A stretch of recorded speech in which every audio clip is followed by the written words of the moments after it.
એક ગામ હતું, એમાં એક ખેડૂત રહે. આમ તો ભલું ભોળું માણસ, પણ ભગવાનની મહેર હતી. એને ઘેર 4 દીકરી અને એક દીકરો. મહેનત કરીને ખેડૂતે દીકરીઓને મોટી કરી. હવે વાત આવી એના લગ્નની. 3 મોટી દીકરીઓના નસીબ સારા હતા. એ ત્રણેયને તો ધનવાન અને મોભાદાર કુટુંબમાં પરણાવી, જ્યાં દૂધની મોણ અને સોનાની ચણાએ.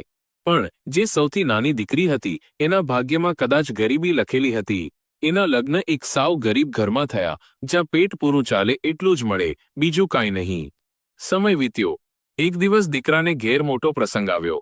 દીકરાએ ઘેર શંકર ભગવાનના ભજન અને શિવકથાનું આયોજન કર્યું. આજુબાજુના ગામોમાંથી સગા વહાલાને તેડાવ્યા. ભાઈને મન તો ત્રણેય મોટી બહેનોનું માન મોટું.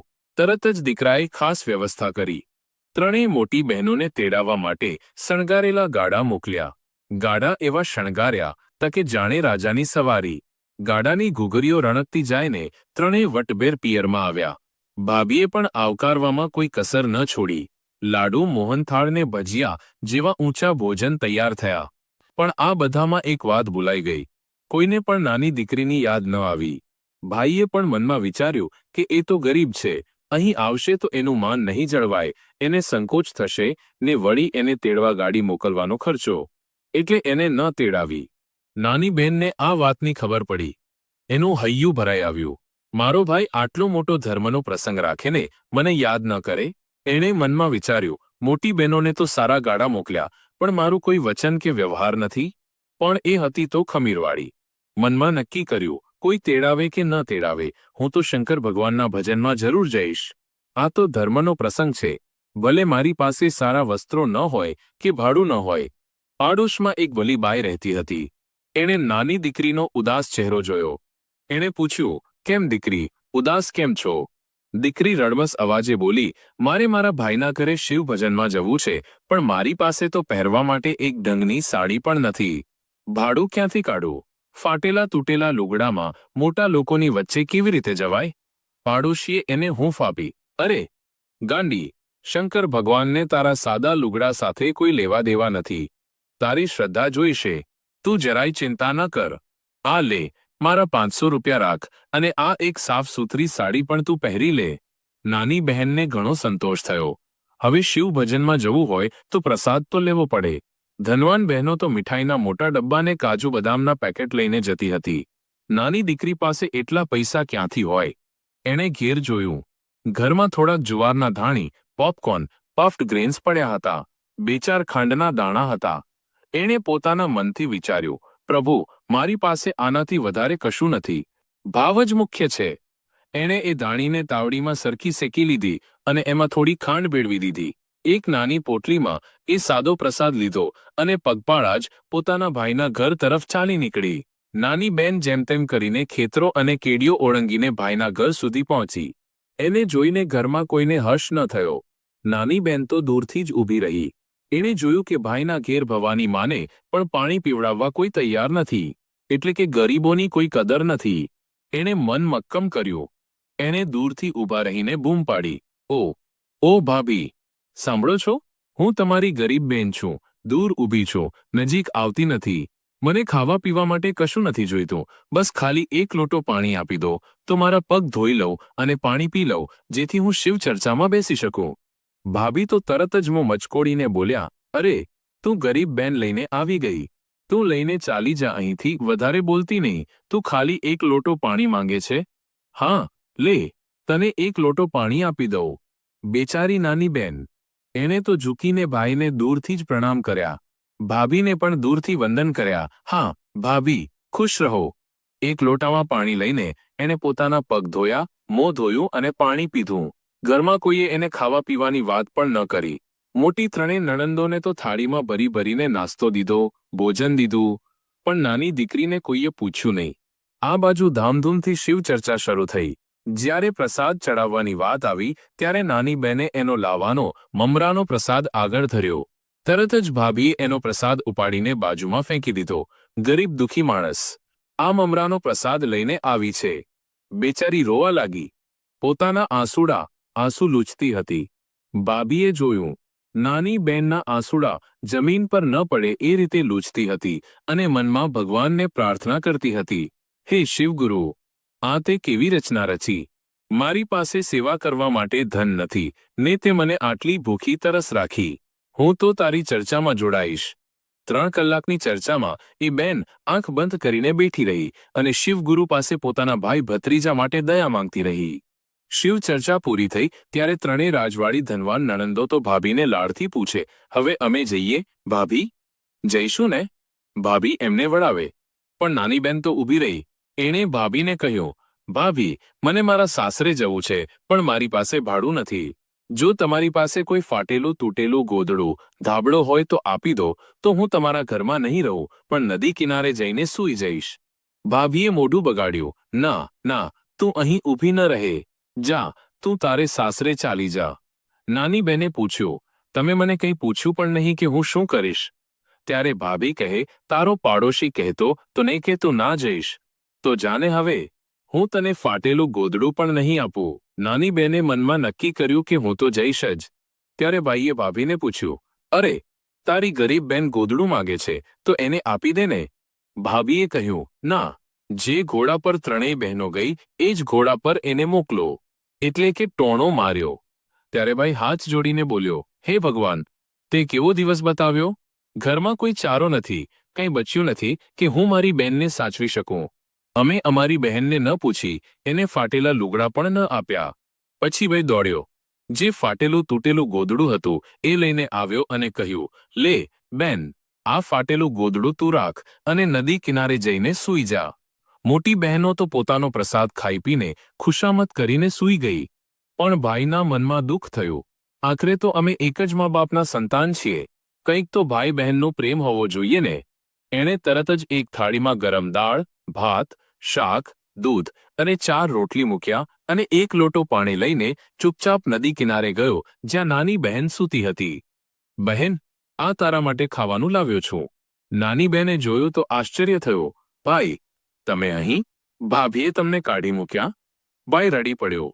ના બહેન, ભાભીએ મને નથી કાઢ્યો, પણ આખું કુટુંબ ખાય અને મારી નાની દુલારી બહેન ભૂખી સૂતી હોય તો મને કેમ કરીને ખાવાનું ગમે? મારું હૈયું નથી માનતું. જો તું નહીં ખાય તો હું પણ નહીં ખાઉં. બેને કહ્યું, ના ભાઈ, ભાભી જોશે તો ઝઘડો થશે, તમે ચાલી જાઓ. પણ ભાઈ ન માન્યો. બેનને ખવડાવ્યું અને બેન રડી પડી. બેને પણ ભાઈને પ્રેમથી ખવડાવ્યું. બંને ભાઈ બહેન રોતા રોતા દાળ ભાત ખાવા લાગ્યા. ભાઈ કહે, બહેન, જો ધન કોઈના બોટલમાં કાયમ માટે નથી રહેતું. આજે આપણી પાસે છે, કાલે તારી પાસે હશે. તું મારી વાત માની લે. ભાભી ભલે ગમે તે કહે, પણ તું આ શિવ ચર્ચામાં આવતી રહેજે. શિવગુરુ ક્યારેક તો તારા પર દયા કરશે.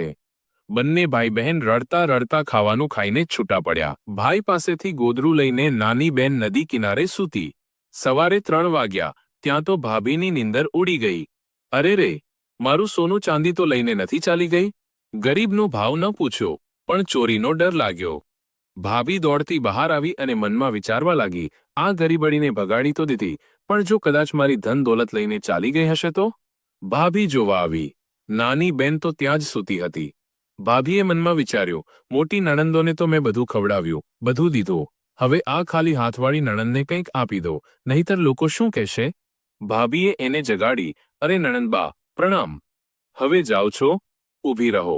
આ લો, થોડુંક ધન અનાજ તો લેતી જાઓ. ઘેર જઈને ખાંડી કૂટીને ખાજો. એક મોટો કોથળો બડા ભરીને ભાભીએ ધાન અનાજ નાની બહેનના માથા પર મૂક્યો. મોટી ત્રણેય બહેનોને તો વસ્ત્રો, મીઠાઈ અને શિવગુરુનો પ્રસાદ આપીને વળાવી. પણ આને પ્રસાદ ન આપ્યો. નાની બેન માથા પર અનાજનો ભાર લઈને થોડી દૂર ચાલી ત્યાં તો એના પતિ સામે મળ્યા. શું છે આ માથા પર? પતિએ પૂછ્યું. એ ભાભીએ આપ્યું, ખાંડીને ખાવા માટે. પતિ ગુસ્સે થયો. તારો ભાભી? એ તો તારી મશ્કરી કરે છે, તારા પર અહેસાન કરે છે. હવે એની વાત નહીં કરવાની. આ થોડુંક દાન લઈને તું શું કરીશ? આપણા પેટ કેમ કરીને ભરાશે? ચાલ, આને પાછું આપી આવ. બહેને સમજાવ્યો. નાજી, મારા ભાભીએ જે આપ્યું છે એ મારા માટે ઘણું છે. આટલામાંથી જ આપણે પેટ ભરવાનો રસ્તો કાઢી લઈશું. બેચારી ઘરે આવી. ઘરમાં તો છત પણ નથી. એને થયું, આ ધાનને આજે જ ખાંડી લઉં અને આજથી જ સૌભાગ્યશાળી બની જાઓ. એ ગરીબ બહેન ઘંટી લઈને બેઠી અને ભાભીને યાદ કરીને એક લોકગીત ગાવા લાગી. આજી ભાભોજી, અમે ભાભોજી સૌભાગના ધાને માથા કૂટી કૂટી ચાવ બાવા બનાવ્યું. હે ભાભી, અમે સૌભાગ્યશાળી બનીને આ ધાનને કૂટી કૂટીને ચોખા બનાવ્યા છે. જેમ જેમ એ ધાનને ખાંડતી ગઈ એમ એમ એના ચોખા ભરેલા કણસલા, અનાજ ભરવાની કોઠી, પાત્ર ભરાતા ગયા. એક જ ધાનના કોથળામાંથી એટલા બધા ચોખા થઈ ગયા. બેન તો ખુશ થઈ ગઈ. એણે એ ચોખા રાંધ્યા અને પહેલા પોતાના પતિને જમાડ્યા, પછી સાસુ સસરા, નણંદ જેઠાણી બધાને ખવડાવ્યા. એ ગરીબના ધાનમાંથી સોનાનો ફણસ ચમત્કાર થયો હોય એમ ચોખા કૂટતી જાય અને છલકાઈ જાય. એ રોજ એ ગીત ગાતી, ગુણ્યા આજી ભાભોજી, અમે ભાભોજી સૌભાગના તારક ચિહ્ન ધાનમાંથી ચોખા બનાવીએ છીએ. એટલા બધા ચોખા ભેગા થયા કે એણે 2 કોઠીઓ મોટા છલકાઈ જતા પાત્ર ભરી દીધી. ત્યારે એણે પોતાના પતિને કહ્યું, સાંભળો છો, મારા ભાભીએ જે એક કોથળો ધાન આપ્યું હતું એને મેં કૂટ્યું તો ધાન કરતાં વધારે ચોખા થઈ ગયા છે. હવે એને રાખવાની જગ્યા નથી. એક કામ કરો, આ ચોખાને વેચી નાખો. પતિએ એ ચોખા વેચી નાખ્યા. એ પૈસાથી એમનું તૂટેલું ફૂટેલું ઘર ઉઠાવી લીધું અને એની જગ્યાએ 2 માળનું મકાન બનાવ્યું. સારા વાહનો, ગાડી મોટર લીધા, બગીચા બનાવ્યા, સુંદર સાડીઓ અને ઘરેણાં બનાવ્યા. એ બેન શિવગુરુ પાસે રોજ જોડી પાથરીને દયા માંગતી, હે દયાળુ શિવગુરુ, અમે તો ગરીબ હતા. મારી 3 બહેનો રાજા જેવું સુખ ભોગવે છે અને મને કોઈ તાકવા પણ તૈયાર નહોતું, પણ તમે મારા પર દયા કરી. એટલી બધી રાજરાણી જેવી સમૃદ્ધિ આપી કે પૂછો જ નહીં. આ બધું જોઈને નાની બેન વિચારે છે, આખી જિંદગી તો દુઃખમાં કાઢી, હવે અડધા જીવનમાં તો સુખ ભોગવી લઉં. એણે પોતાના પતિને કહ્યું, આપણે દુઃખ જોયું છે, હવે સુખ આવ્યું છે. શિવગુરુની દયાથી મારા ભાભીએ આપેલા એક કોથળા ધાનમાંથી મેં આ બધું બનાવ્યું છે. હવે મારે મારી મનની ઈચ્છા પૂરી કરવી છે. હું જઈને મારા ભાઈને મળું. પતિએ હા પાડી. બીજી બાજુ ભાઈને શાંતિ નહોતી. એને રાત્રે નીંદર ન આવી કે મેં મારી ગરીબ બહેનનો દિલ દુભાવ્યો, એનું અપમાન કર્યું. ભાઈએ પોતાની પત્નીને કહ્યું, સાંભળ, હું કમળા નાની બહેનને મળવા જાઉં છું. તું મને શોધતી નહીં આવતી, નહીંતર હું પાછો નહીં આવું. પત્ની કહે, ઠીક છે, જાઓ. હવે મને કોઈ વસ્તુની કમી નથી, તમારે શોધવા આવવાની જરૂર નથી. ભાઈ પોતાની બહેનને મળવા પહોંચ્યો. એની બહેન જ્યાં ઝૂંપડીમાં રહેતી હતી ત્યાં તો મહેલ જેવી ઇમારત ઊભી હતી.